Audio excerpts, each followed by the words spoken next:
365 cut. These are the meaningless ramblings of a Scottish we-done whore and a pissy ex-video store clerk. Their ongoing mission is to set right the movie wrongs. They're gonna need a bigger podcast.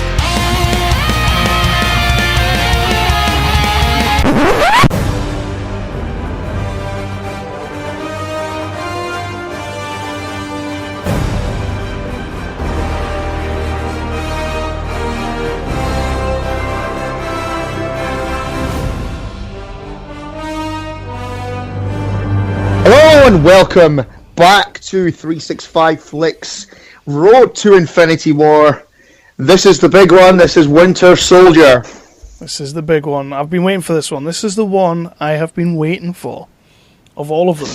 Because by the time Avengers Assemble for me. By the time the good listeners get to listen to this one, although we, pulling back the curtain, haven't actually recorded it yet, they will have also listened to Thor: The Dark World, and by God was that a task. So now we have the Winter Soldier, and we can all be happy. But we're not alone, are we, Chris? No, we are not. Who do we have with us? We are joined by the one and only Nerdly's own Phil Wheat. Phil, how are you doing?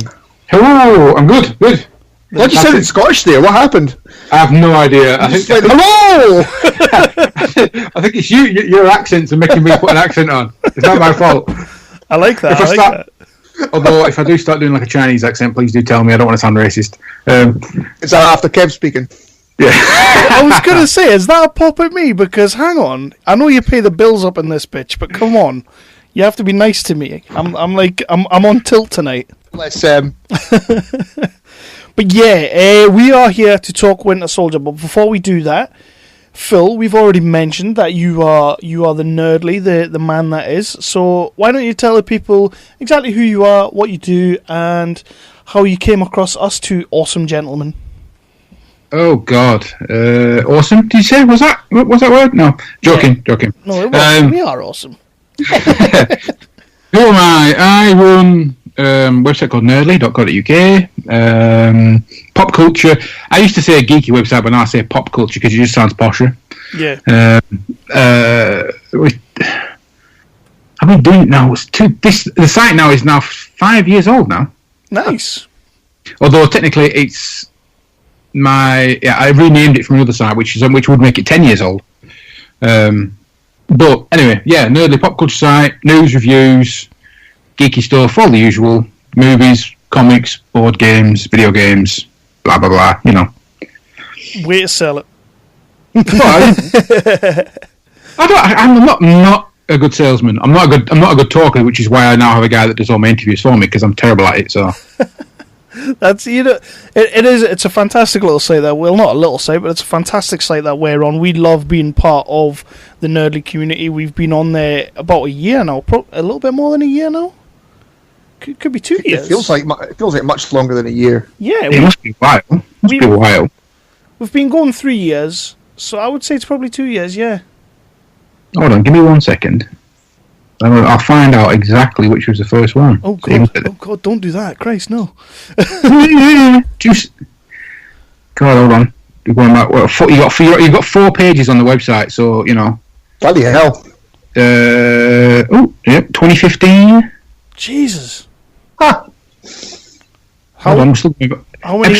Episode 14, July 2015. Jesus, that's a long time ago. How many pages does Hobie have out of interest?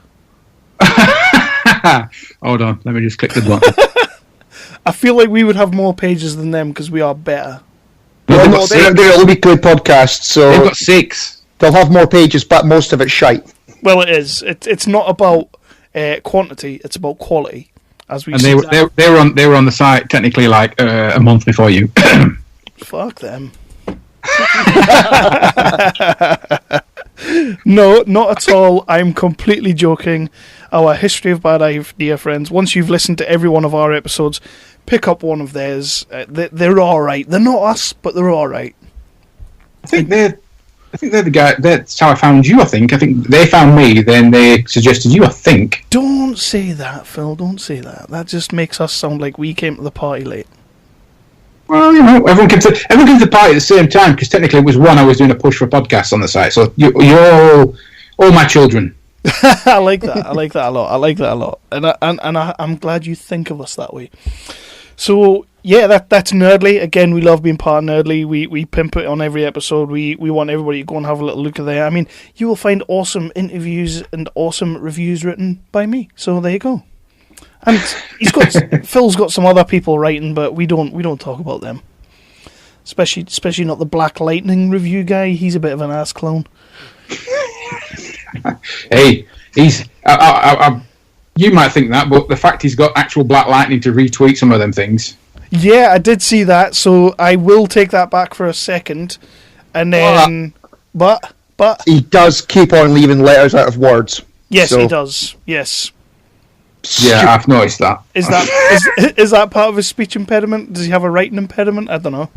I think it's just thick. Do you think it's just American? Mm-hmm. Probably I'm just American. Yeah, I think you're right. Which we shouldn't really say because 60% of our listeners do come from those lands. Well, not anymore. I think we lost most of them anyway, so I wouldn't worry about it. So yeah, tonight we are here to talk Captain America, and before we get into facts, figures, and the plot lines, what we like to do is we like to go around the table and where was everybody's heads at when they first got to see the Winter Soldier? How was everybody feeling about the MCU back then, if we can remember back then, because it was a few years ago now, back in 2014. How did everybody feel about getting pumped and getting ready to go and see Captain America, the Winter Soldier? Phil, we'll start with you. Well, I have an interesting story. The MCU is what actually got me started doing the website stuff. Nice. Iron Man. It was. I used to do a little crappy little website, just like stuff I used to. This toy looks cool. That toy looks cool. This is quite good. And then went to see Iron Man, and I was inspired to write a review of it. So that's kind of where it all kicked off. The very first movie. Nice. But yeah, Winter Soldier for me was when they announced that.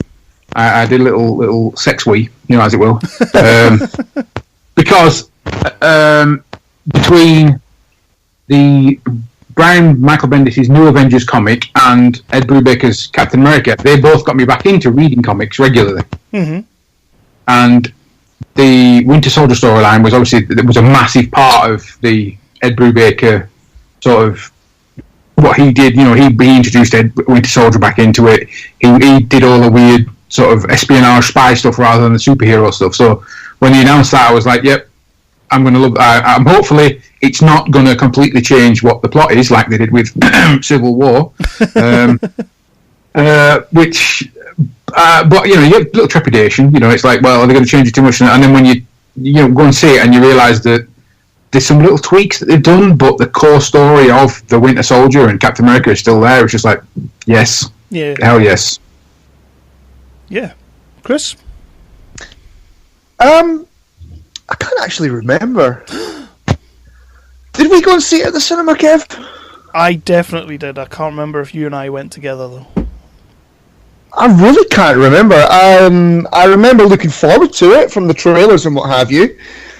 I didn't see Thor 2 in the cinema because, well, why would you? How dare you? Honestly, I can't remember. I really can't. I want to say I saw it in the cinema, but I really, really can't remember. Oh, that's not good. I know, it's a bit of a... Is it Ultron after this, or is there one more after this? Guardians after this. Ah, right, okay. Which we both know you didn't go to the cinema to see because, you had to apologise to our fans, which I'm going to keep digging up. Yeah, you do keep on digging that up. It's awesome. But yeah, for me, Winter Soldier, I wasn't a massive fan of the first Avenger. I thought it was okay, and I thought Steve Rogers was a decent enough character. I liked where the MCU was going, and then, of course, we got, Iron Man 3 and Thor the Dark World, which is, two of the biggest black spots on the MCU for me. But I couldn't wait for this when I realised that the Russo brothers were taking on the job, because although I wasn't sure what they could do, massive action chops-wise, I thought this is going to be different, interesting, and hopefully going to pick me back up because Thor the Dark World knocked me for 6. And not in a good way either. It was I had, like Phil said, like he went back and sort of he was reading the graphics and he knew the story of the Winter Soldier. I had no idea who the Winter Soldier was. I had no idea it was Bucky. I mean, it's pretty obvious as soon as you see him on the screen who it is, but I had no idea that was coming, and I thought, yeah, I'm in. This is a great film. So, yeah. Everyone alright with that? Yeah. Well, apart from you keep slagging off Thor: The Dark World, yeah. Are you a fan of Thor: The Dark World, Phil? I would take Thor: The Dark World over Iron Man 2 and 3 any day of the week. 3, yeah. 2. That's mental. I hate Iron Man 2. Why? What's wrong with Iron Man 2? It's Mickey Rourke. Whiplash. That's everything that's wrong with Iron Man 2. Mickey Rourke is phenomenal in that movie. No. Just no. He's like, sure, I could bring my A game and give you some actual acting, but what I'm going to do is give you some dodgy Russian, and that's what you're getting. I love that's... And Sam Rockwell. And Sam Rockwell dancing all over the place. Not Again, convinced. No, just no. Not a fan of Sam Rockwell? Well, no, hey, don't get me wrong. Sam Rockwell in... What was that film he did with Anna Kendrick? Mr. Something or other. Mr. Right, love that movie. Brilliant. Yeah, that's what I saw. I've seen that 3 times. You know what? That's a nice shout because nobody really talks about that movie, and I'm happy you did. The wife and I actually went and we were on our delayed honeymoon in Canada. We went and saw it at the cinema. Nice.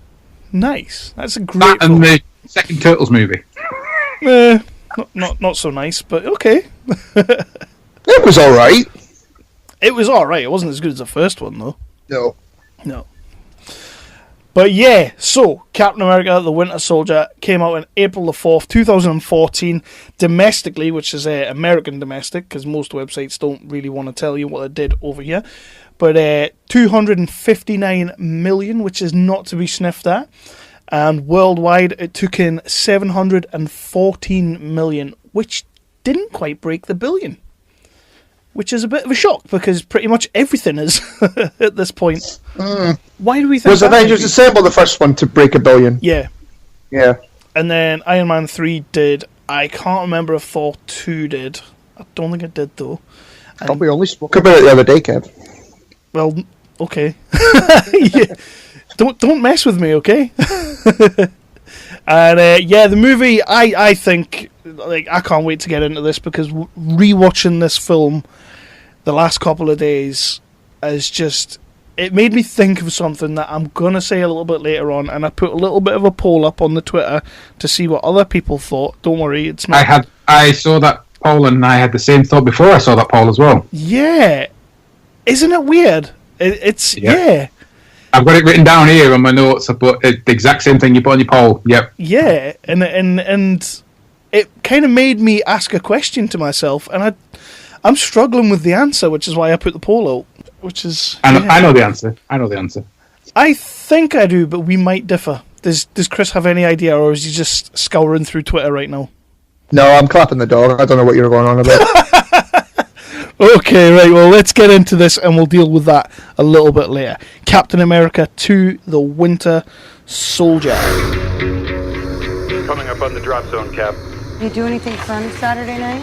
Well, all the guys in my barbershop quartet are dead, so... No, not really. You know, if you ask Kristen out from statistics, she'd probably say yes. That's why I don't ask. Too shy or too scared? Too busy! Was he wearing a parachute? No. No, he wasn't.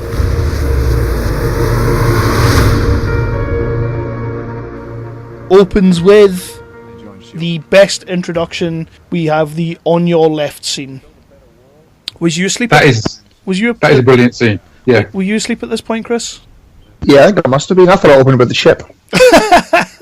So it opens up with the on your left, which is a nice little sort of Cap's back in the world. He meets Sam Wilson, who Anthony Mackie, who is going to become someone later on. And you know what? I kind of forgot about this scene, and I don't know how, because it's a really good setup for the relationship these two guys are going to have throughout. And Anthony Mackie in this film is superb, and shits all over Don Cheadle in any other Avengers movie. So let's just say that. How do we feel about that assessment? I don't know why you're comparing Anthony Mackie and Don Cheadle, Kev. They're both playing that same sort of the best friend of the lead character. Well, he's going to become the best friend of the lead character. I don't know. I remember watching it the first time. I remember thinking about Anthony Mackie and like the Falcon in particular, just like fake Iron Man kind of thing. Yeah, okay. How dare you? I'm not having that, but okay.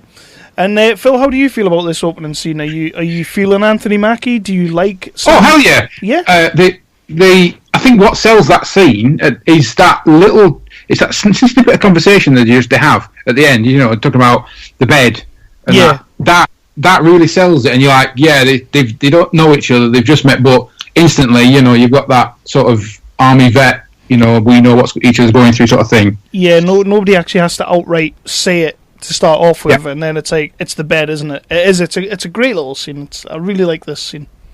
But then he has that little smooth little bit at the end when Black Widow turns up in the car and he's like, "How you doing?" You know, it's like, "Oh, right, that's where we're going as well, is it?" All right, yeah.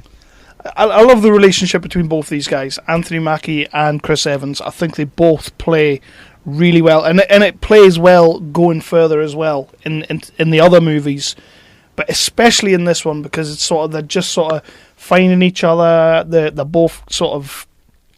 Well, I mean, technically he's been out of the war for the last 50 years, but they're both kind of coming back from a war, and I love this scene, I really do, and I kind of hate myself a little bit for forgetting about it. A nice little bit of trivia that I found on the list. Do we know about the list? How in every different country, or different countries where the movie was released, the list is different? I did not know that, no. I remember seeing, somebody at the time I think posted screenshots of it all on different.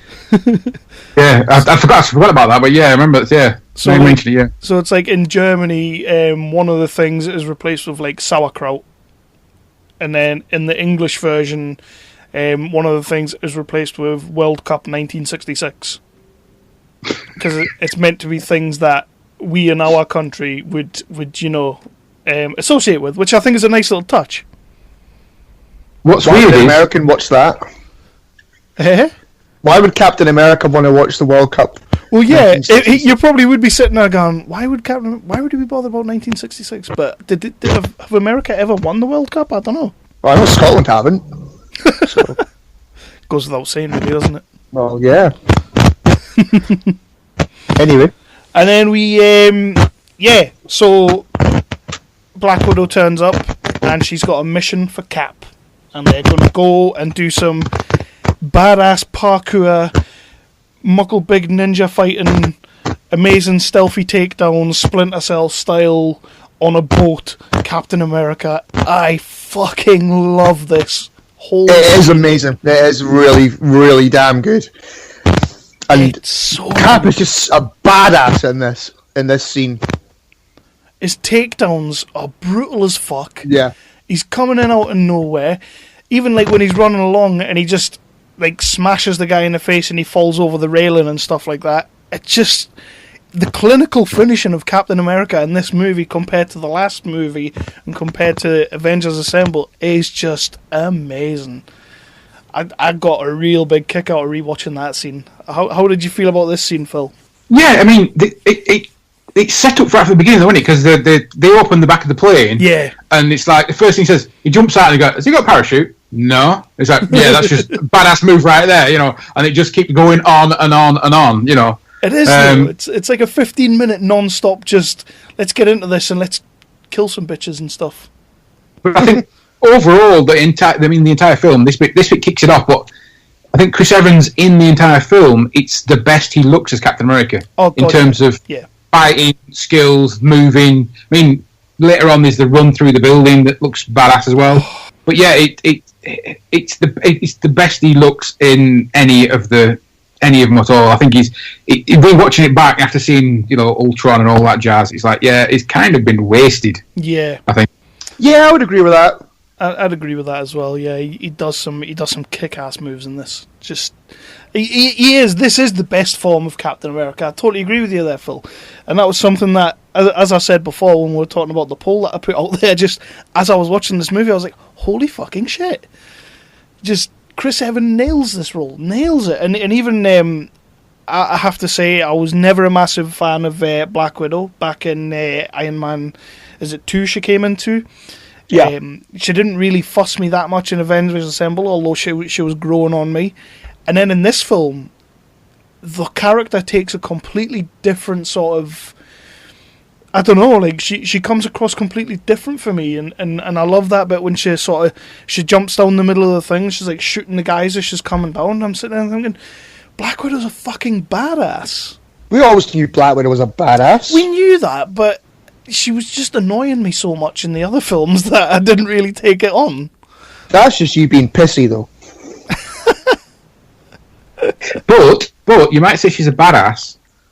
But if you later on in that scene where after the escape from Zola's thing, yeah, that little bit of fragility, I think, definitely is also a brilliant point, because it's like she's been a badass. I mean, you see it in other films where she's a bit worried, but that little tiny, just that look at Captain America, it's like what's up? You know, I think that helps sell Black Widow being a badass and being human at the same time. Yeah. She always strikes a good balance on that. We meet a couple of important figures on this boat. We meet Mr. Frank Grillo leading the strike squad. I'm always happy to see Frank Grillo in a movie. And we meet KG Beast from Batman vs Superman himself, Callan Mulvey in there. Another actor I'm always happy to see. But we also get to meet Jasper Sidwell properly for the first time, who is going to be a big player later on in the movie. And we met him briefly back in Thor. Is that the bald fella? Yeah. Yeah. I think Thor was the first time we saw him. He was sort of, you know, where the hammer was, and they'd quarantined the whole thing. He was in there, and he had a brief little moment, but yeah, they brought him back. Always don't forget the villain who's in there, the Algerian Batroc. Is that the badass? The guy he has the fight with? Yeah. That's actually Batroc was one of the first. I think he made his first appearance in Captain America in a bright pink suit. I genuinely had no idea that was a character that they'd pulled from the comics. I kind of just thought he was just a badass, like... No, Batroc. His full name is Batroc the Leaper. Nice. Because he does parkour and stuff. But yeah, he did parkour before everyone knew it was parkour. He did it in the comics and stuff. But yeah, he used to wear a daft-ass pink suit, I think, a pink jumpsuit. Was it as daft as Hawkeye's proper suit? Oh, yeah, the 70s red and white thing with the... Yeah. Yeah. So yeah, that's that scene which we love. We get a little bit of a thing where we get to reaffirm Steve Rogers' do-good attitude when Black Widow is doing some covert nasty shit for Nick Fury that will come back in a little bit, and he's all like, yeah, well, the needs of the many and all this bollocks, because that's just Stephen Rogers. It wouldn't be Stephen Rogers without it. I like this, though. I like that little scene. Where it just reminds you that, you know, Black Widow is, you know, she's always got something else going on. Yeah. You know, obviously she's under orders from Nick Fury to get these files and that, but, you know, you might think that she's your ally, but there's always the possibility that she could be, you know, there could be something else going on. Yeah. I mean, she's a pro. Oh, she is a pro. And that's one of the things I do like about that scene. Like, it's this badass moment where you get to see him doing his shit, and then they do right at the end reaffirm that, you know what, he is this badass now, but he's still Stephen Rogers, you know, and that's something you're going to have to be reminded of all the way through this movie. Oh yeah, but you get reminded in a less heavy-handed way than in any of the other movies. Mm. Yeah, especially Civil War. Yeah. Yeah, just sign the fucking thing. You massive asshole. And I've even got a little note here. That scene where Black Widow is going down in the shaft, and she's going down in the shaft. Shouldn't say that. And she's shooting the guys and all that. Yeah, kind of just fell in love with Black Widow there. And then we go to the Triskelion, which is pretty fucking badass considering it's only in one movie. This huge, like, shield base. And a.k.a. Nick Fury's gaff. Which is huge. Yeah, I mean, it is huge. I can't remember if that was an Agents of S.H.I.E.L.D. or not. Probably not. I never really watched Agents of S.H.I.E.L.D., so I'd have to defer to you on that one. I don't think it would have been too much of a budget. Well, Phil not dead by this point, but not dead. Well, Agents of S.H.I.E.L.D. will have started by this point, but you're only on season 1, and it was a bit iffy in season 1, so... Yeah, and all I remember at Agents of S.H.I.E.L.D. is that one room that Phil was in with the brick wall behind him. I don't remember what the rest of the building looked like. So, does anybody else agree with me that while Samuel Jackson has been playing it cool in all these movies, in this movie he is pretty much just playing Shaft again?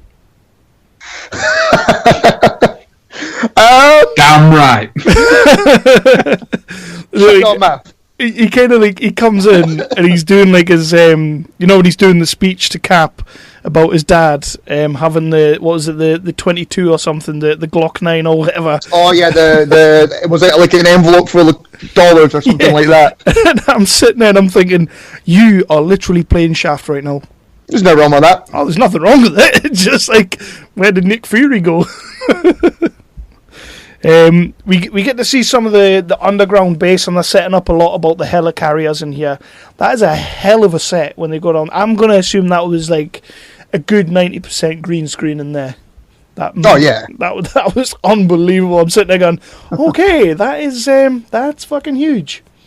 Yeah, it's not Waterworld. They're not going to build that. It's not Waterworld, said no one ever. So yeah, after this we have Cap goes to visit the War Memorial, and we get a fantastic Gary Sinise sort of voiceover, which, yeah, I like a bit of Gary Sinise in my movies. Remind me? You know when he goes in the War Memorial and he's like seeing the history of Captain America and the Howling Commandos. It's the voiceover telling the story about him is Gary Sinise. Oh, I did not know that. What? Movie fan, right? I think that scene, though, is just literally to remind you that Bucky was in the Howling Commandos. I don't think there's any other need for it than that. I think it's a bit of that, but it's also like, hey kids, you don't have to have seen Captain America the First Avenger to watch this one, because we're going to tell you anyway. It's a nice little scene. I do like that. However, if you're that kid, you are telling everyone. Oh, yeah. No... You're running around the museum screaming at everyone. He's there. Oh, yeah, that's what you're doing. You're not going, all right, Cap. Yeah. Yeah. How do we feel about old Haley Atwell? Because something that people keep saying about the MCU is that when they de-age people, it looks really good. How do we feel about Haley Atwell? Well, the wrinkly pincushion. Yeah. Yeah, that doesn't even... If you're watching it now, it's like... Cause I've obviously watched Agent Carter, and you look at it and it's like, is that actually Haley Atwell under that makeup? Because she's... it looks not like her, and it sounds nothing like her. It's like, what's going on?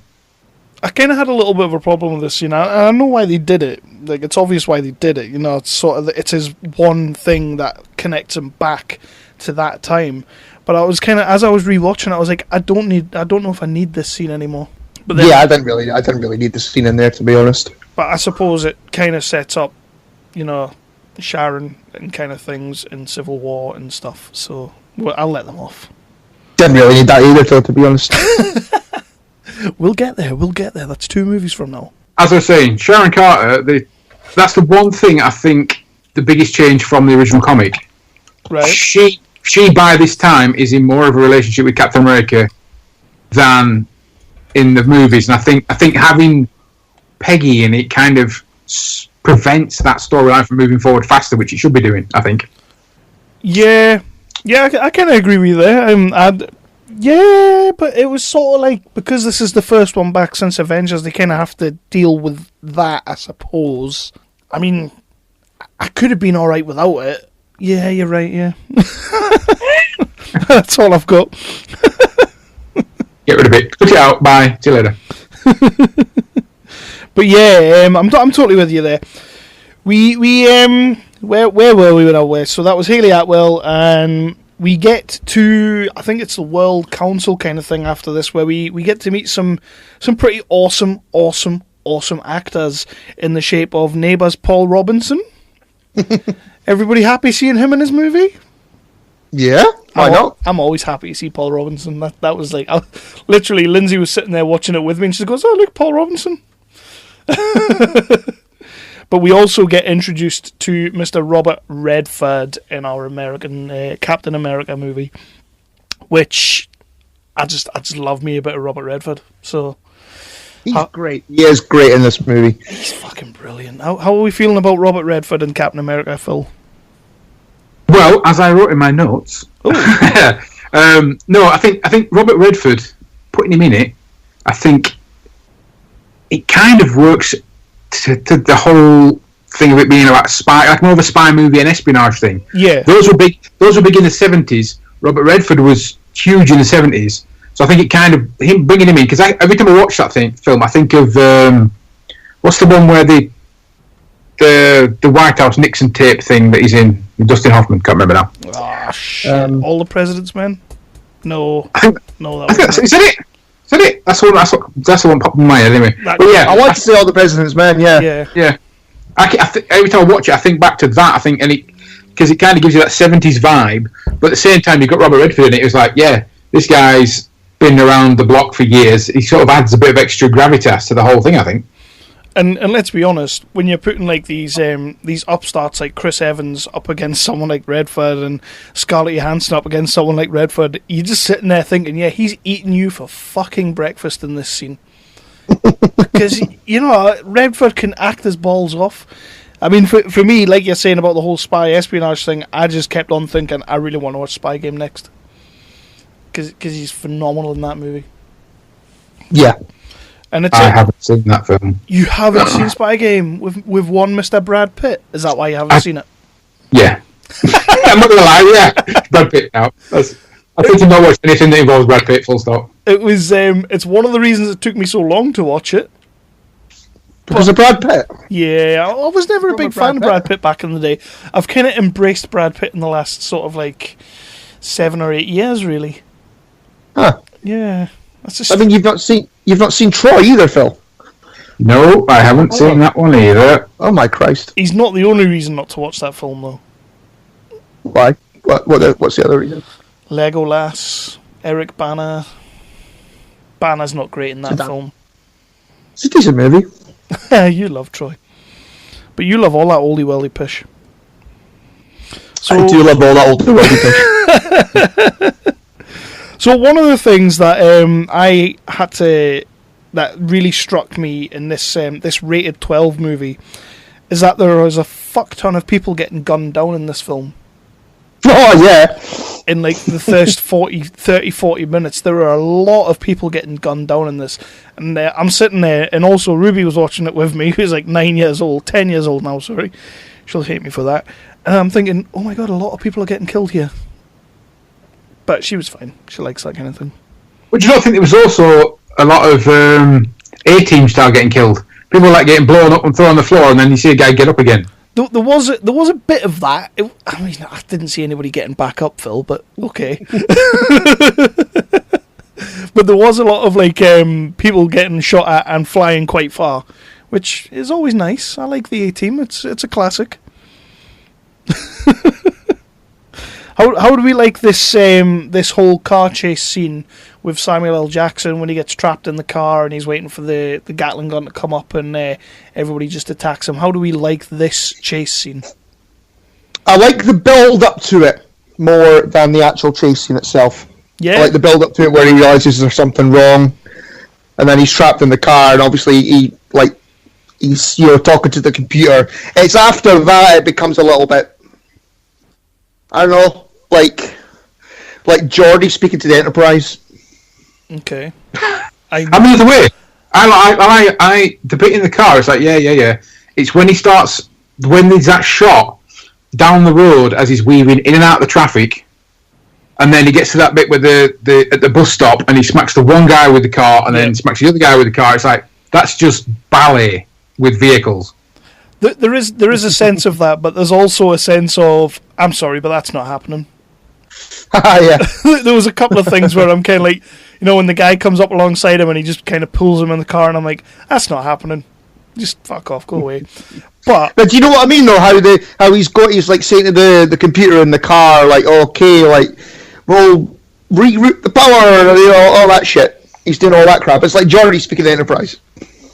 Well, you're always going to bring it back to Star Trek, aren't you? No! I'm going to have to side with Phil on this one. I think this car chase is unbelievable. I love this car chase, but I don't know if that's because of the culmination of the car chase. That when you get that long shot where you can't really see through the windshield because it's all smashed to fuck, and it all goes nice and quiet, and you just see that figure standing in the middle of the road. That is one of the best payoffs in an MCU movie I have ever seen. The introduction of the Winter Soldier. Yeah. Yeah, I'll give you that. Yeah, I agree. It's stunning. Like I say, when the camera just kind of goes round and you can't actually see through the windshield, but you can sort of see a silhouette of something, and I'm just kind of like sitting there going, damn, that looks good. That looks great. And there's emo Bucky. Ready to kick some ass. So yeah, the Winter Soldier kicking some absolute ass and blows up the car to fuck up Sam Jack's shit, but he uses a lightsaber to escape. Yeah, obviously he kept that lightsaber from Star Wars, then, didn't he? The old purple one they gave him. I kind of had a little bit of a problem with that. I was like sitting there and I was like, shit. Like, I know in this movie they bring us some new gadgets and stuff for S.H.I.E.L.D. and everything, but a little lightsaber pen, I'm not into that. I was just kind of like, come on. But he got away, so it's all good. I was just trying to be a bit James Bondy in that. He was trying to be a bit James Bondy. But again, it adds to the whole, this is a spy thriller noir movie. This ain't your granddad's superhero movie. They're doing something very, very different with this movie, and they tell you that from the outset. It adds to the sort of James Bond feel, like you say. And then we go to Captain America's flat, where we meet Agent... is it Agent 13? It is Agent 13, isn't it? Yeah, Sharon Carter, basically. And in the house is a fucked up Sam Jack. And he's going to be all like, I don't know who to trust, but I kind of trust you, but not really. Can I trust you? I'll trust you for now. And then he gets shot to fuck. That's right. And I do like the bit where he writes down the message. Yeah. To Cap because he's had Cap's apartment bugged. Yeah. I just like that little moment. It is a good little moment. It's a fantastic little moment, but I think all these little quiet moments in this movie, as good as the action pieces are and as good as the set pieces are, the quiet moments in this movie as well are just superb. They were superbly acted, and I thought Sam Jack did a very good job. And he doesn't have much to do in this film because he kind of dies in a minute. But again, it goes back to Chris Evans. Sam Jack sat in the dark, and when he turns that light on, there's that look in his face. He's like, he's not here for the reason I thought he's here for. It's because he's all fucked up. Yeah, he's been punched a couple of times by Malcolm. And I think that, of course, that all leads to the one. I think you're still saying about that car chase with Bucky. But I think the next bit with Bucky, I think, is the one that sold it for me.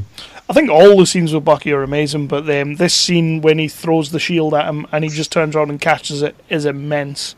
Yeah. And then he throws it back at him and he slides back just a little bit, and then you look in his face like, oh shit, yeah, hold on. I kind of wish, because I remember in the trailer they showed that in the trailer, in the lead up to the movies. That was there when Bucky catches the shield, and I wish they never showed you that, because that scene could stand as just a phenomenal moment in sort of MCU history, and it still does, but we've kind of already seen it. Yeah. Which pissed me off to no end, but as we'll talk about when we get to Age of Ultron, they put every single fucking scene in every trailer, so it doesn't matter. That's just... No, they don't! That's just... What? The 10 million TV spots that somehow showed the whole Hulkbuster fight before we actually got to the cinema. Yeah, that might be true. It's not might be true, it's very true. There was nothing in that Hulkbuster fight we hadn't seen before we got there. Yeah, okay. Move on. So, yeah, Colby Smulders comes back to put to rest Nick Fury. Are we sad that he's dead? We know he's not really dead, because the Tahiti program will bring him back. No one ever really dies. No, well, exactly, no one ever really does die. Unless, of course, you're a random bad guy in some sort of SWAT outfit who gets shot in the street, then you're dead. If they pay you a lot of money, you don't die. So all this happens. Cap now has this USB drive that Black Widow took from the start. He hides it in a vending machine, because why the fuck wouldn't you? Behind some Hubba Bubba, by the way. I've not had Hubba Bubba for a fair few years. Coca-Cola Hubba Bubba was good. It was badass, wasn't it? Did you like a bit of Hubba Bubba, Phil? Strawberry and Coca-Cola at the same time. Oh! At the same time? Wow, Oh, yeah. Maverick. That's a bit like Mission Impossible. Like you should never go red light, green light. I'm not going to lie. When I was in college, I used to live on Hubba Bubba, so that I didn't eat. Yeah, so that I didn't spend the money I had for my lunch on food. I ended up spending it on VHS tapes instead. Is that one of your favourite things? The things you hear on 365. You do actually, just to go back to when you know Nick Fury is dead. Yeah. There's a little moment with Black Widow looking in as they're trying to save Nick Fury's life. Yeah. I just got to think the line is it like "Don't do this to me" or something like that when Nick Fury is flatlining. Does she not say something like "Don't do this to me" or something like that? It's a line along those lines. I must have been asleep at this point. Maybe I was dreaming it. I think I was busy drooling over Kobe Smulders. All right. That's the thing. Kobe Smulders kind of does take your attention away from everything else on screen, to be fair. Nah, I prefer Scarlet. They know what they were doing casting her. So, yeah, we have a little bit of Robert Redford and Cap doing a bit of back and forth, sort of like Robert's trying to tell him that... Robert, as if he's my mate. Robert's trying to tell him that... Bobby. Bobby Redford. Bobby Redford? Yeah, I'll go with that. So he's trying to like tell him that whatever he gave you, if he gave you anything, because we don't know, but whatever he gave you, we could kind of do with it, and he shouldn't have had it because he was a wrong'un, because Cap's going to believe that. Do we for 1 second think that even if Cap like had a sense he was wrong and he would hand that over?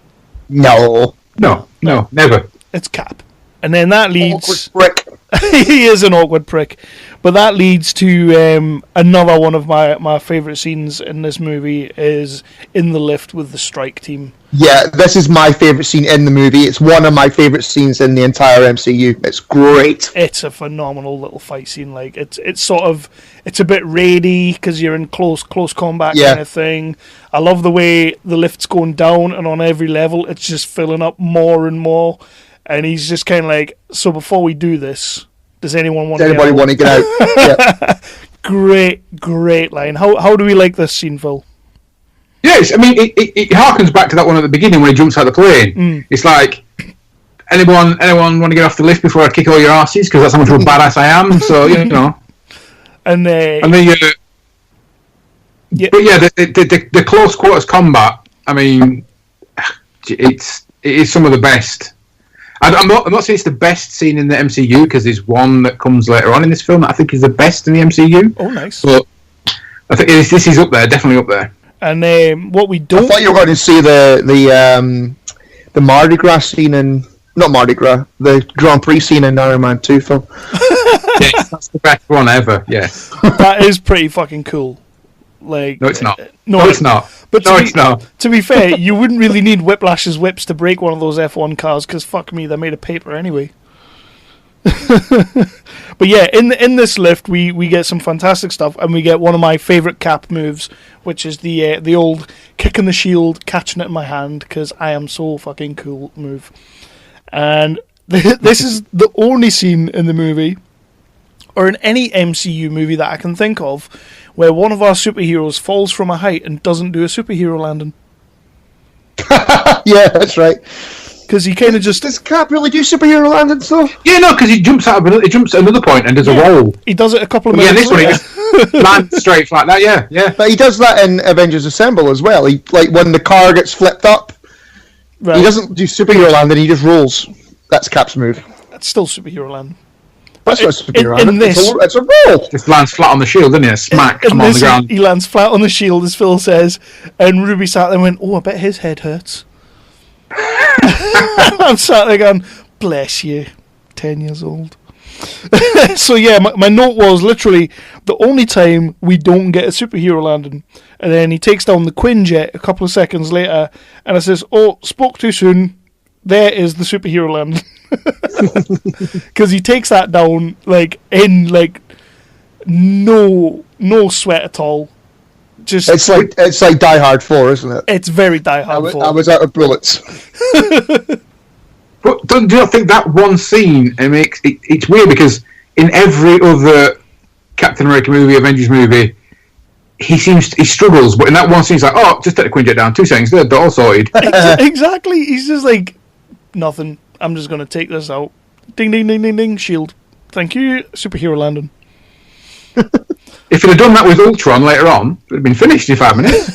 Did anybody, when they were rewatching it though, did anybody get the sense that, because I'd kind of forgotten this scene a little bit, but you know when he does do the superhero landing, he's on the bike, and then he jumps up onto the Quinjet, takes it all out, and the bike, I kept thinking the bike's still going, he's going to land on that on the other side. I'm glad he didn't. Yeah, that would have been a bit too much. That's a Black Widow movie, isn't it, later on? It is a little bit, yeah. So he then goes back for the USB drive because he left it behind the Hubba Bubba. But this time Black Widow's there, and she gives us a little bit of Winter Soldier exposition. I'm very happy that she's already dealt with this guy before. I really like this little touch. Yeah. We kind of get a little bit more of it, a fraction, for a split second in Civil War, when she says to him, "You don't even remember me." Yeah, aye. Yeah. Because she's got that nice little bullet wound. Maybe in the Black Widow movie we might get something about that. They're not going to give us that. Interesting fact, in the original comics, I do believe Black Widow and Bucky / Winter Soldier have a huge relationship, like outside of like Captain America and all that jazz. Before he's the Winter Soldier, I think he trains her at some Soviet facility at some point. So there's a whole huge backstory they removed and replaced with, "Oh, he shot me through the belly." What a slag. So she's pining for Steve, but shagging Bucky. You can't have that. Oh, that's her skills, isn't it? You learn that in the thing when they did the flashback with the red room and whatever it is. Oh yeah, that's her skills. It's all about sex in the Winter Soldier, lady. I'm Jason. I'm Jeff. And I'm Blake from the History of Bad Ideas. And we'll get back to your regularly scheduled program here in just a second, geek listeners. But we do a weekly podcast called The History of Bad Ideas. Yeah, well, we'll discuss things like television or movies or music or games or any other thing that falls into our geek-related podcast knowledge. You can find us on Geek Life Radio, Fridays, 10 a.m. Eastern, 9 a.m. Central, or Radio-Blitz, Saturday, 9 a.m. Eastern, 8 a.m. Central, or you can listen to us whenever the hell you want on iTunes and Stitcher. Check us out. Roger says goodbye. Goodbye. That's where we are. We have that whole little scene where she kind of tells him about the Winter Soldier, which I like that scene. And then they head to the iPhone shop. Nice little bit of little bit of Apple product placement here, which is awesome. The only reason I bring this scene up, because it is a bit of a non-scene, but the only thing I do like about this scene is when the guy calls Steve Rogers a specimen. Like I would absolutely love for somebody to come up to me and say, "Kev, you are a specimen." It's never going to happen, but seeing it in my MCU movie, I was like, "Yeah, okay, he kind of is." He was. Yeah? And then we are off to New Jersey, where we get basically the big holy shit moment of the movie, which I said on the episode when we talked about Avengers Assemble with Ian Lawson. I had no fucking idea this was coming. Everybody knows I'm not a massive Marvel fan. I'm more of a DC guy. So when it came to the big twists in this, I didn't know who Bucky was. I didn't know who the Winter Soldier was, sorry. I didn't know that. But this twist kind of, let's just get into it. The whole Zoloft thing. which is kind of weird because if you had ever read the comics, you'd know it was coming. Exactly. Like it's weird. It works better if you've never read a comic than because it's just like there's a giant soup. Although I do like the fact that do you know what he looks like in the actual comic? No, I haven't got a clue. He looks. Do you remember Krang from the Teenage Mutant Ninja Turtles? That's what he looks like in this. He's a giant orange robot with a TV in his belly and a camera on his head. But copyright issues. I think it works better as a giant computer in an old, slightly better than a giant robot with a camera on his head. I think. I love this whole little scene when you get that, like, you find out Zolof's been kind of downloaded and put into the machine, and like he's this fucking crazy machine bastard thing, and I'm just.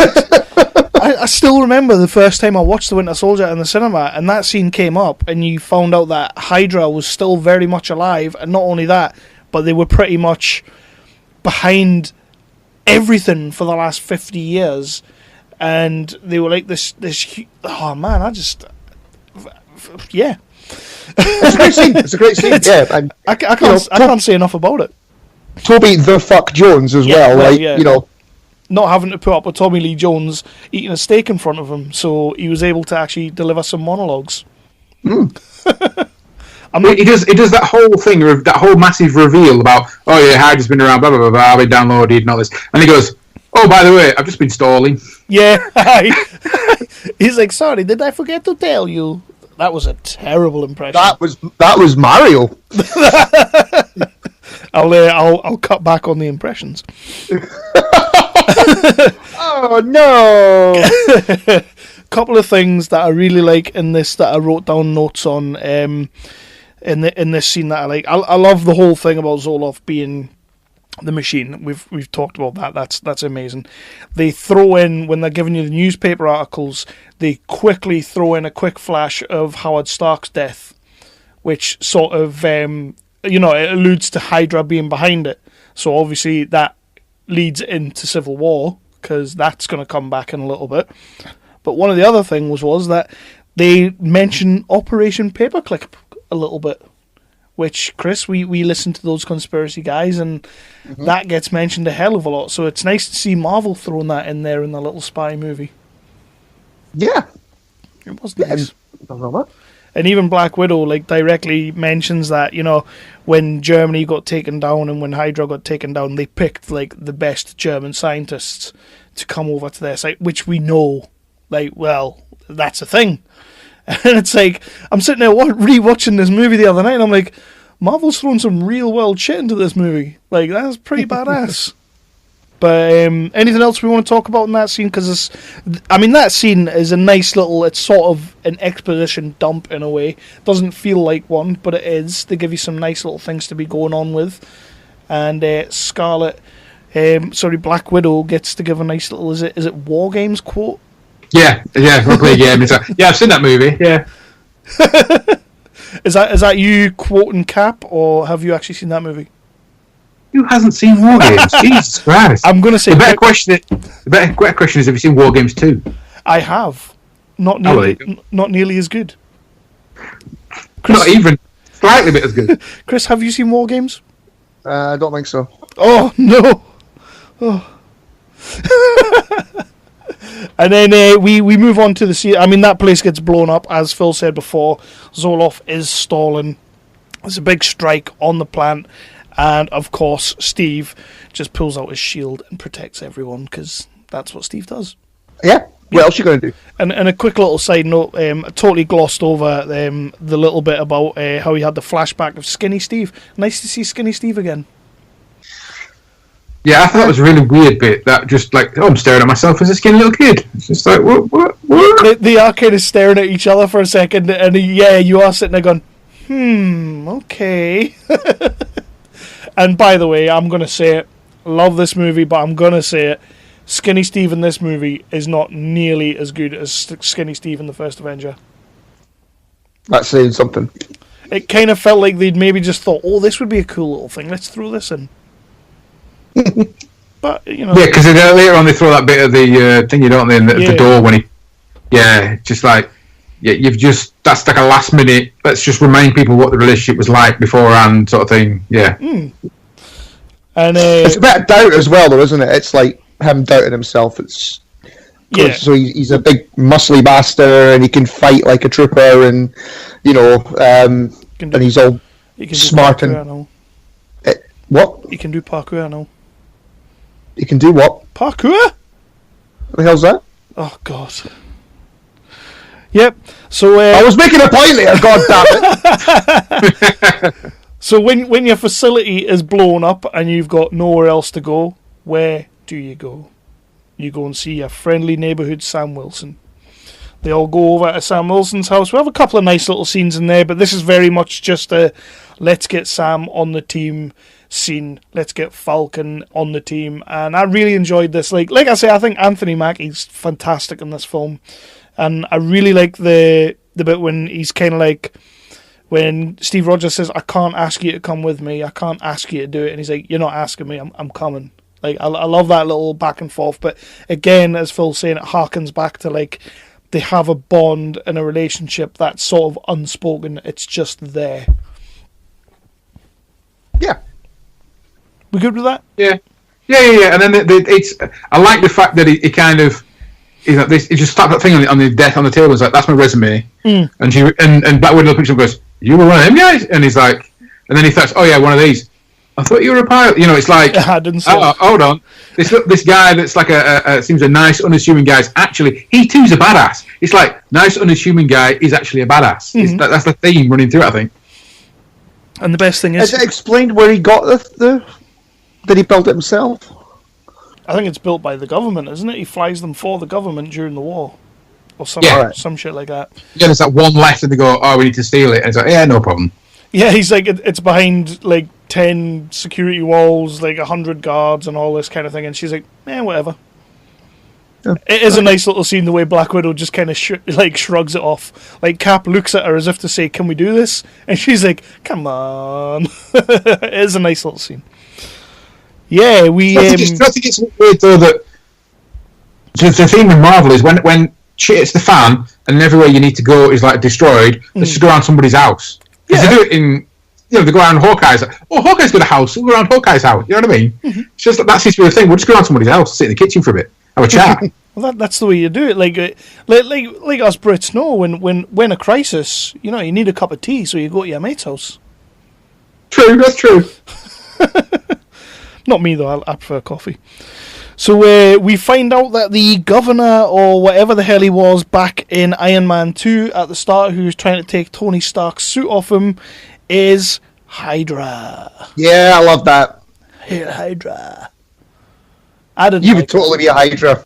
I would massively be a Hydra. That wouldn't even be a question. They'd be like, you can join S.H.I.E.L.D., who's the good guys, or you can join Hydra, who've got cool German accents. And I'd be like, I'll take the German accents, please. Well, you would try to, but it would be Italian. Fuck off. I like this scene where they get him, you get a little bit Anthony Mackie being a cool little motherfucker. Look over here, the guy on the phone with the glasses and all that. Yeah, that's pretty cool. It's a bit like phone boothy. Yeah, it's a nice little, keeping him with the spy espionage shit. Yeah. We're gonna talk you into a trap and you're gonna give us everything we want. And they do that to Mr. Jasper Sidwell, who the bald fella was the bald fella from the boat. He was in Thor. I can't remember bloody characters' names. Yeah, no. Like, is it Spider-Man? No, then I don't remember his name. And he drops a couple of cheeky little names in this scene. One of them being Stephen Strange. Yeah, that's weird. Why? What's weirder is the other reference he drops that you probably haven't picked up on. What's the other one? He says he references a valedictorian from Iowa. No, who's that? That's this ridiculously long story. Captain America and Bucky, and no longer Captain America and Bucky, they get replaced by two new people. One of which is is a school teacher from Iowa who was the valedictorian, who then later becomes Captain America's sidekick called Nomad, but then Captain America becomes Nomad later on as well. Okay. It's like a cheeky reference to a sidekick that he once had at one point in the comics back in like the 70s. Yeah, I was never going to get that. No, that's an obscure one. I felt super intelligent getting Stephen Strange, to be honest. Like, I was Captain America at that point when I was in the cinema. I know that! I got that reference! I know that! I know who Stephen... You don't know who Stephen Strange is. I know who Stephen Strange is. No, but why would they be watching Stephen Strange? Because he's got nothing to do with... Unless it's so tiny-wimey. Yet. But they say that Armin that Zola's machine can use data to predict the future. So I'm guessing it's predicted at some point that Stephen Strange becomes some sort of threat, but they don't know what the threat is. Yeah, the algorithm, Chris. The algorithm. Yeah. Chris. So you're South African now. Piss off. Fucking hell, Chris. Say it. I'm not saying it. Fucking hell, Chris. And that leads us to... they throw him off a building. Falcon catches him. They get the goods out of him. And then they take him on a trip because they need him. And wouldn't you know it, he gets an amazing death. Everybody happy with this death on the causeway? Pull out the window, smack into a van. Yeah, that's it's fantastic. I completely forgot about that. Completely forgot about that little scene. Like, the whole scene, I remember that, but him getting pulled out and thrown into the oncoming truck, I was just sitting there going, oh shit, it kind of caught me off guard a little bit. It's good death, though. It's a really good death. And then we get some more kick-ass Bucky. Emo Bucky, as I call him. Because, you know, you've got... Kick-ass Scarlet as well. Kick-ass Scarlet. I mean, I've got a little bit here. You've got Black Widow versus Bucky. We get a good little Black Widow versus Bucky fight. We get some Cap versus Bucky. We get some Cap versus Bucky versus Black Widow versus Falcon. Everybody gets involved at some point.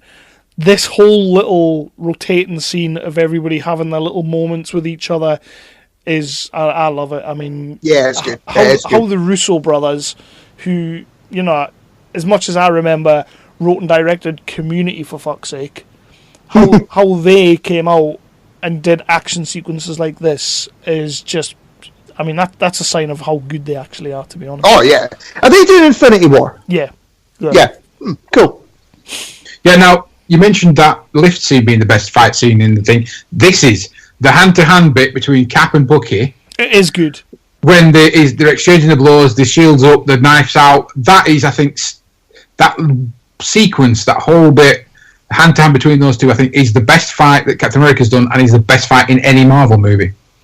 I could roll with that. That is good. On my Blu-ray that I watched it on, they had a featurette showing you Sebastian Stan like learning the hand-to-hand stuff, and my God, did he not go for it? Like they were showing like little clips of him like sitting at home with like a rubber knife, and he's sitting just twiddling it around in his hands and all that, and he was so in there. I mean, he didn't have any lines to learn, to be honest, so you might as well learn the hand-to-hand. Oh, yeah. But it just showed you how committed he was to what he was doing for such a short time on screen. And you're right, Phil, I'd be tempted to agree with you completely on that one. I would be, because it's a cracking little scene. But I think also that scene works because I think the entire film works because there seems to be a whole sense of actual real danger. Yeah.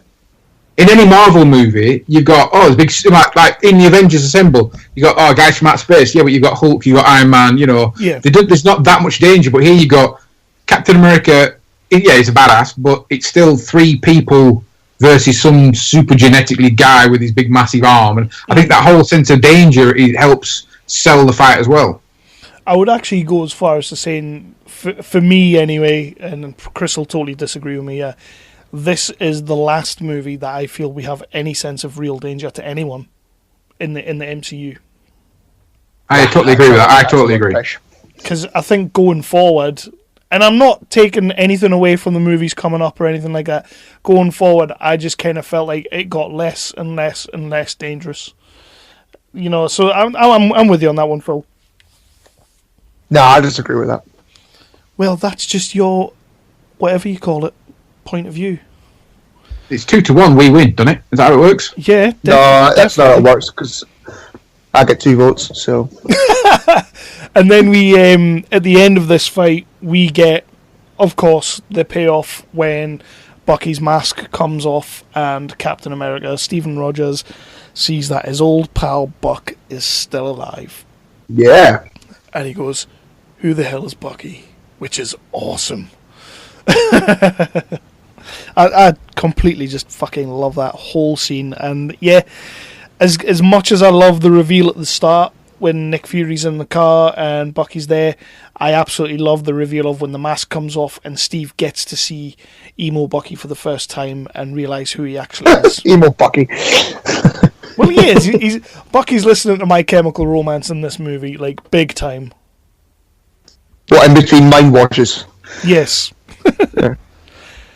And then, of course, as Chris just alluded to there, we have some, what do they call it, electric shock therapy, because he's remembering too much, even though technically I don't think he remembered anything, so they were just being evil to him. I think it was because there was cracks beginning to form, so they, you know... He was asking too many questions, so you shock him. And one thing I did notice is Sebastian Stan in this movie bulked up. He is looking quite trim in this movie. Yeah. Sebastian Stan abs. Can't say I was paying that much attention to his abs, to be fair, but go on. I'll let you off for that one. And then... Kev, do you prefer Sebastian Stan abs or Ben Affleck buttocks? I do like my butt flex. Yeah, your butt flex. You find well something like that was coming. Yeah. You would think, wouldn't you? You set it up. I'll knock it down.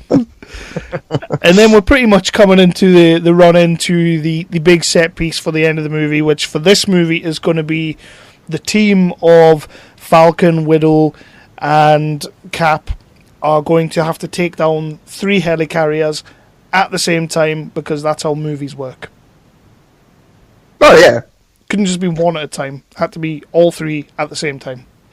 But you've got to mention, before we get to the end of the movie, you've got to mention the bit with Robert Redford in his house, where he's got the maid's going about the house. Oh, yeah. And he realises Winter Soldier or Bucky is in the house, and the maid comes back in, and he goes, "Well, is it like I can't remember the line exactly." He says, "Did he say, oh, you should have knocked," or something like that? If only you'd knocked. I guess like, "Oh, why did you have to come back?" or something along those lines. But that's a great little "you horrible bastard" moment. She should have knocked. Rude, if anything. I'll be completely honest with you. I thought that was his wife. That was a housemaid. I really didn't realise it was his maid. I thought it was his wife. No, she was Mexican, man. Oh, that's terrible. You can't say stuff like that. So, but was she even Mexican? I just made that up. She might not have been. I don't know if she was Mexican or not. She was the maid. So yeah, but was she Golden Lemon Pledge or? they're about Lemon Pledge. Fuck off. So they're about. There's a cut scene where somebody comes to the door and she goes, "No, he's not in." No. Chris, you've taken this to a whole other level. It's a Family Guy reference. Oh, so it's allowed then. It's okay. Yes. If Seth MacFarlane can do it, we can do it. No, we no clean. No. So we got a couple of things going on here. One of the things I like is that we get the Skinny Steve and the Bucky flashback. Steve Rogers decides that he has to go old school with his uniform. I was so happy when the end of this movie comes to see him get his old uniform back. That's my favourite Captain America uniform, is the one from First Avenger. Okay.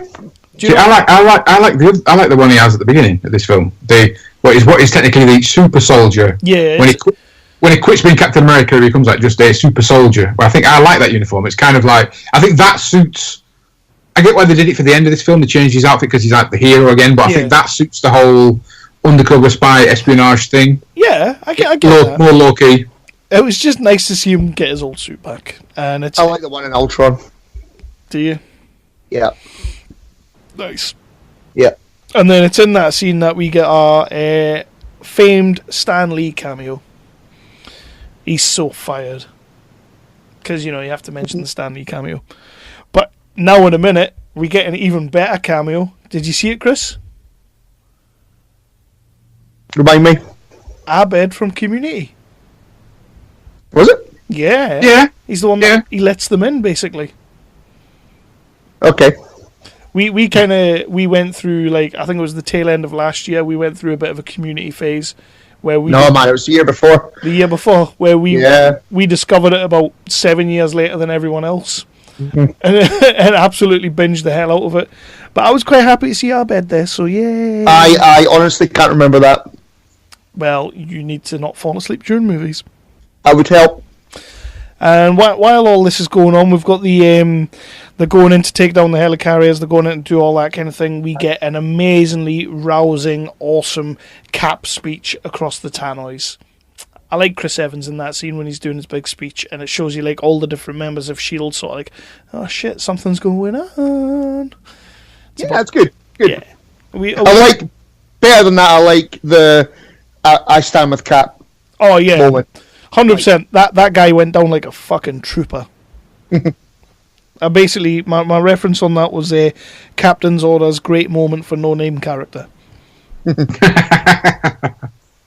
I will not press the button. I will not press the button. It was a nice scene. I like that scene. I especially like Sharon Carter in that scene as well. Well, we don't know she's Sharon Carter like yet, but I like her in that scene. She gets a good little moment with No Name and Frank Grillo. And like I say, it's always good to have Frank Grillo in your movie. And then, of course, we get the Thunderbirds are go. we were all. It looks pretty cool. I like the opening lake. It's pretty cool. It's pretty cool. Yeah. We were all thinking a bit GoldenEye, a little bit GoldenEye. No, it's totally Thunderbirds. It's not Thunderbirds. Fuck Thunderbirds. They ripped it straight. No, they ripped it. Fuck Thunderbirds. What? Who the hell are you? Fuck Thunderbirds and fuck you. What? Phil, this is what it's like every time. You see what I've got to put up with? I'm honestly stunned into silence right now. I don't blame you. I really don't blame you. So the puppet scared me. I couldn't watch Captain Scarlet either. The puppet scared me. I'm with you on that. I was never a big Captain Scarlet fan. And what were they called? What were the aliens called in Captain Scarlet? Mr. Ons. Mr. Ons. They really scared me. Like, I would cry whenever they started speaking. Wow. Yeah. I guess you didn't watch Starfleet either then. Starfleet? Yes, the Japanese. Have you never seen that? The Japanese thing where they were inspired by Thunderbirds to do a puppet show about aliens in space. It's got like a Power Ranger ship that combines into a big robot. Oh, Power Rangers. You had me at Power Rangers. You look up when this is finished, look up Starfleet. Trust me. Definitely will. That's a scary puppet show. Is it as scary as the Dark Crystal? Because that shit freaked me out. Oh yeah. Dark that was Warwick Davis was in it. That was Labyrinth, but good effort. Is Warwick Davis not in Dark Crystal? Movie fan, right? So yeah. So yep, this whole thing is basically they have to take down the helicarriers. We've already said it. They have to take them down. They have to take them all down at once. You got Falcon doing his thing, and he's really good in these scenes, like flying around like Batman. Basically, Iron Man. We'll say Batman because he's better. What? The public voted. And Falcon's flying around doing his thing, Black Widow's doing her thing, although I completely forgot about this reveal, and it did actually get, I did kind of sit there and go, oh shit, yeah, she is that one. Yeah. Ruby didn't understand. Yeah, that was cool. Ruby didn't understand how that worked. Because? I literally just said because movies. Just because. she sat there and she goes, so how did she have that old woman's face and then she changed her face back to her face? And I'm like, stop asking questions, it's a movie. Bucky kicking the guy into the Quinjet engine gets a special reference because it looks fucking awesome. Mm-hmm. We good with that? Mm-hmm. Yeah. Bucky's just awesome in this whole little bit. We get a nice little late to the party entrance from Sam Jack stepping off the plane, doing his best, as I say, shaft routine. Redford doing some awesome monologue and stuff. He's always good. And then they show you Sam Jack's gammy eye. Yeah. I didn't. Yeah, I never got that. I never got that bit because he uses his gammy eye to open the thingy. But why would his gammy eye be work with retinal scanning? Because it's gammy. extra security in it because he's got more to read if it's Gary I. Exactly. I suppose it would be, and you can't fake that. You can't do like Demolition Man and like pull somebody's eye out and use that. You're not faking a gammy, dodgy retinal scan, are you? But would you scan in a gammy eye? Of course you would. No. It's harder to fake. No? No. That's not going to Demolition Man reference. I think everybody should give me 5 points. No. No? You get Cap versus Bucky, the Phase 2, which again is a great little fight. I mean, the thing about that fight is just how unbelievably, at this point, now he knows that Winter Soldier is Bucky. Like, it's how unbelievably personal that fight becomes at the end, because they kind of, he knows who Bucky is. Bucky still doesn't know who he is, so when he's throwing the punches, he's not holding back, and Cap's just like, you know, I'm gonna punch you, but it's gonna be really softly because you're my mate. And there's a lot of that going on. I love that. Get a nice little Grillo versus Crossbones versus Falcon. That's who he becomes, isn't it? He becomes Crossbones. Yeah, and then gets killed in. But is it Ultron he gets killed in? Yeah, waste of. Yeah, right at the very start. Yeah, total waste of a character. It's Frank Grillo, for fuck's sake. And then it all goes well. Anything anybody wants? It all goes well. Anything anybody wants to add about these scenes here? Because I do want to take a second about basically the culmination of this scene. But does anybody have anything they want to throw in? Just going back to the feeling like there's jeopardy. You know, when Cap gets shot through the side and that, you know, that it actually genuinely does feel like there's jeopardy to the character. Yeah. You know, as he's trying to press the button or whatever. It actually does feel like there's jeopardy, and I think that, you know, I disagree with what you said about it not feeling like there's jeopardy later on, but in this movie, it's really, really well done. It is. Yeah. There is like a slight moment, like you say, when Bucky does shoot him, that you think to yourself, he's not going to make it. Mm-hmm. And the type of movie it is up until that point, let's be honest, not a lot's going Cap's way, not a lot's going anyone's way in this movie. Yeah. You kind of sit there and you think, is this movie going to be Empire Strikes Back? Are they going to give us like this really fucking down ending of a movie, you know? Like, are they going to do this to us? But no, it's an MCU movie, so they're not going to do that. Good death for Robert Redford as well, though. Yep. Shame. I could have done with Redford coming back. I think for me, there's two bits in that. One, the shooting Cap thing is as a comic fan, it looks like a reference to the comics. It might not be, but it looks like a reference to a ridiculous storyline that they could never do in the movies about Cap time traveling because he's been shot by a time bullet. Oh God, nice. But the one thing that stands out is when Falcon loses his wings and he's falling and he gets his parachute out and it opens really, really late. I'm thinking, why the hell did he not break a leg?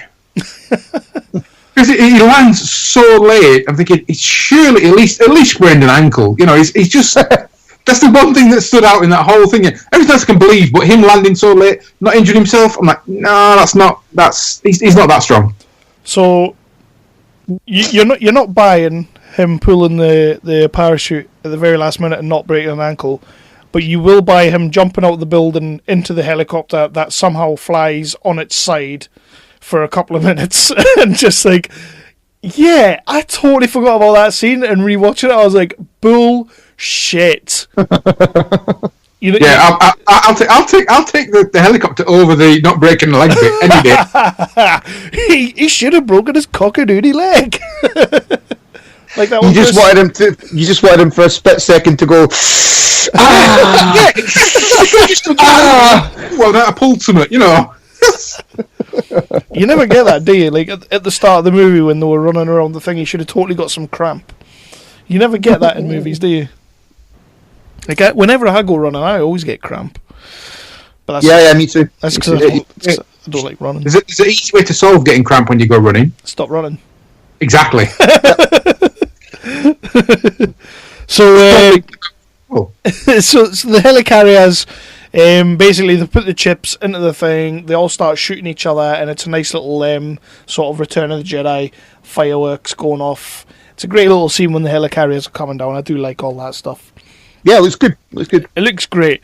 But of course, the scene I wanted to talk about for a quick second, I'm not going to go on too long, is when you have Bucky underneath the grill, the girder. I don't even know what would you call it. It's a girder. It's a girder. So Bucky's trapped under that, and of course Cap's going to go and help him, and then Bucky proceeds to smash the ever-loving shit out of his face. I love that whole little scene when Cap is just refusing to fight back. The Russo brothers absolutely nailed this. Like, I said to Chris after we saw Guardians of the Galaxy 2, I wasn't a big fan of Guardians 2, but the last sort of 20 minutes of the movie, it's beautiful. It's absolutely gorgeous filmmaking. You know, when the Ravagers come in for the funeral and all that kind of thing, it's just a gorgeous little bit of filmmaking. This scene when he falls into the water and he's fallen from the helicarrier, it's just gorgeous. It's absolutely gorgeous. And it's such a good way to end that little story between Cap and Bucky in this movie. It's beautiful the way they did it. And I wanted to just give that a shout out. Yeah, fair play. But I think the whole like him refusing, you know, he's basically taking a beating from Bucky, is some brilliant foreshadowing of Civil War, even though Civil War's a crap film. But there's some beef's getting made. There's some beef getting made tonight. Civil War's awesome. No, it's not. Well, it is. We will put that to the poll later. But yeah, as you were saying, Phil. I'm saying the whole I'm going to put myself on the line. You can beat the ever-lipping crap out of me, and I'm not going to hurt my friend. I think that sets up that whole thing with I'm not going to sign your shit. Bucky's my friend. You know, in Civil War, you know, it's that. I think that helps that film later. You know, because we know that relationship. We know how tight that relationship is. Because they're friends till the end. Heidi ho. I'm full of the references tonight. What the hell was that? Child's Play. Child's Play? Come on, man. Oh, God's sake. Yeah, my big note here was gorgeous visuals, slow music and all that. Screw you, Russo brothers, for destroying my emotions. And of course... and of course he falls in the water, but who saves him but Captain Bucky? I thought it was Iron Man. Fuck you. If Iron Man did it, he wouldn't even be in the suit. He would just send an empty suit, because that's the kind of guy he is. He's an asshole. So yeah, You're an asshole. That's pretty much the end of the movie. The movie becomes sort of a montage to end with, where we see Sharon Carter joining the CIA. We see Maria Hill becoming part of Stark Industries. Is it Gary Shandling? Is that who played the Hydra guy? Yeah. Yeah, we see him getting arrested. Grillo's been burnt to a crisp. Everyone, Black Widow standing trial, pretty much saying, you know, she's doing a bit of a Tony Stark monologue. You know, you could charge me, but then you'd be wrong, and I'd have to kill you, kind of thing. Yep. And so it's that's pretty much it. And Fury's off to walk the earth. That's all I had. They meet at a grave, Nick Fury's grave, and it kind of sets up what Cap and Falcon's going to be doing. It kind of sets up a little bit about what Black Widow's going to be doing, although I'm a little bit unsure of where she's going, because as we then find out in Ultron, she didn't really go anywhere. No. She was still working for S.H.I.E.L.D. Yeah. She kind of says this... Although S.H.I.E.L.D. isn't there in Ultron anymore, is it? No. But do we ever see what's her name? Kobe Thingy Bob again? Yeah, she's in the party scene in Age of Ultron. I don't. Is she in Ultron any more than that, Phil? I can't remember, but I know she's in the party scene. Is she? Yeah, you know when they're all lifting the hammer. Yeah, She's in I that can't scene. remember that. So yeah, that's pretty much the movie. It's it all ends well, and it's time to go and catch the Winter Soldier. Which I really like that idea. Like, I remember watching this movie the first time when Cap and Falcon are basically like, we've got to go and find him kind of thing. I thought, oh yeah, Captain America 3 is going to be awesome. It's going to be like globetrotting, kind of trying to catch Bucky, and then they made it Civil War instead. Which is awesome. No, it's not. Says you. How does It's okay. It's not awesome. It's okay. Can you take okay, or you're not going to have that? No, it's awesome. Next. And then we start getting the end credits. We get the end credits in this movie are great. I actually really like these end credits, like the visuals and all that. It's a little bit different to what they've done before, and of course you get your end credit scenes. You get the first one, which is Baron von Strucker, who has the Loki Pokey stick in his possession, and he's also got the twins there, which I actually forgot this was an end credit scene for Cap 2. I completely forgot about that. And then if you keep watching, you get the last end credit scene, which is Bucky going to the museum to find out about himself. Yeah. Yeah, with the overly dramatic music playing as it like zooms on his face. Well, that music does play all the way through the movie with Bucky whenever he shows up, but nowhere is it more noticeable than that scene. Yeah. Because, like you say, it starts closing in on his face, and it's like this sort of, and you're sitting there going, "Whoa, what the fuck?" I was literally waiting for him to turn to the camera, and it just go dun dun dun. And then at the end, Captain America will return in Avengers: Age of Ultron. When did they start doing this? Did they not always do it? Yeah, I thought they always did it. Did they always do that? Because I'd never noticed that. Didn't they just put "will return" originally? When it just "will return," and then they didn't name the film. I think Will return. Because I know when we did the Iron Man 3 commentary, I noticed that it said Iron Man 3 will return in Age of Ultron. Sorry, not Iron Man 3 will return. That's stupid. Iron Man will return in Age of Ultron. And I kind of thought, how long have they been doing that for? I thought they'd always done it. Oh, well. So, yes. How does everybody feel about the Winter Soldier? Love the Winter Soldier. Yeah? Fantastic movie. Right. Phil? I'm going to come out and say it now. Best Marvel movie ever. I'm there. I'm 100% there. And let's get to this question that I had for the room. Yeah, as I was rewatching this movie, I was sitting there and I was thinking that it does have a lot of similarities to The Dark Knight. It's a completely different movie, but it has some fairly big similarities, like your main baddie and all that. Less is more with Heath Ledger, less is more with Sebastian Stan. Completely different caliber of actor and all that. But it kind of got me wondering which movie I actually preferred, The Winter Soldier or The Dark Knight. Is this a question that anybody else has had? No. Well, I will say the first thing when I watched it again this afternoon, I was like, this technically, Winter Soldier is the MCU's Dark Knight. Mm-hmm. It is their version. Is it better? Yeah. Yeah. Yeah. I'm almost there. I'm gonna have to watch The Dark Knight again because literally I was just kind of like sat there, and you're right. That was the first thing that kind of struck me as the movie was going on. I'm sitting there thinking, this is The Dark Knight, but the MCU's version, something that had never really occurred to me before.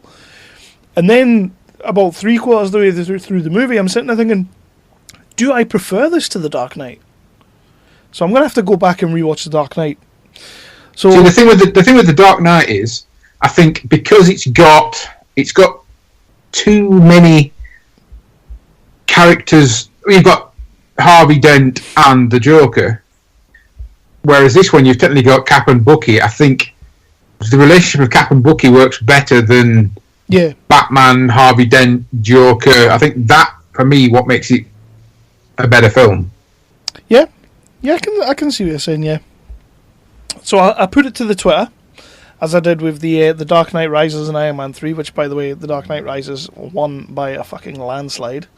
Yep, bollocks. Because Iron Man 3 sucks balls. So I said, so here is one for you all. Not as easy as you think. Cap 2 Winter Soldier versus Dark Knight. Would you like to know the results, Chris? Okay. Are you going to get pissy about it? No. You're not bothered. You don't like our listeners. No, it's the Dark Knight. I know what you're saying. And you'll be happy here that it's been going for there's 18 hours left, so this could all change. I only put it on like 5 or 6 hours ago. So far, it's 62% to the Dark Knight, which I think is the response I thought was going to happen. I do think that movie's going to win that outright, to be honest. But it's just something that never really hit me until the other day when I was watching this movie, and I was kind of like, this very much is the Dark Knight of the MCU. Like, it's grounded, it's real, it's personal, it's just it's a fantastic fucking film. But yeah, 62% go the Dark Knight, 30% said Cap 2 Winter Soldier, and an astonishing 8% refused to choose. Because you've got to give them that third option. And we had some comments. Nerd vs. World, Brendan, I'm going to fuck that name up, so I'm not going to say it, said, fuck, that's so hard. Don't know if he was... Say what? He said, say what? Well, he said, fuck, that's so hard. Okay. Like the question, not my knob. The question. Wait, I didn't... And yeah, that's the poll there. That was Cap 2, The Winter Soldier. But before we go, Phil still has one last job to do. Would you like to give us your top 5 of the MCU so far? I think I know what your number 1's going to be. Well, we just talked about my number 1. That's just obviously what it's going to be, isn't it? That's why I'm on the show. What we're doing with these, Phil, is that the guest hosts that come on, we're putting together their top 5s, and we're going to do sort of like a collective top 5 at the end of, well, when Infinity War comes out, and we'll see kind of what comes out. And Chris has got a spreadsheet, and it's going to be a point system, and it's going to be awesome. He's not put any thought into it yet, though. So, No, I haven't. Would you like to give us your top 5 of the MCU so far? Now, this is the interesting. Top 3 is very easy. Oh. 1, Winter Soldier. Yep. 2, Thor Ragnarok. Oh. Okay. 3 would be either of the Guardians of the Galaxy movies. They're just completely interchangeable. Okay. 4, I put 4 and 5. I put the most thought into. 4, I'm going to go with Ant-Man. Excellent. That's popped up on a few. Yeah, it has. Now, 5 was the big one. You see, because it's kind of... It was... I love the first Avenger. Mm-hmm.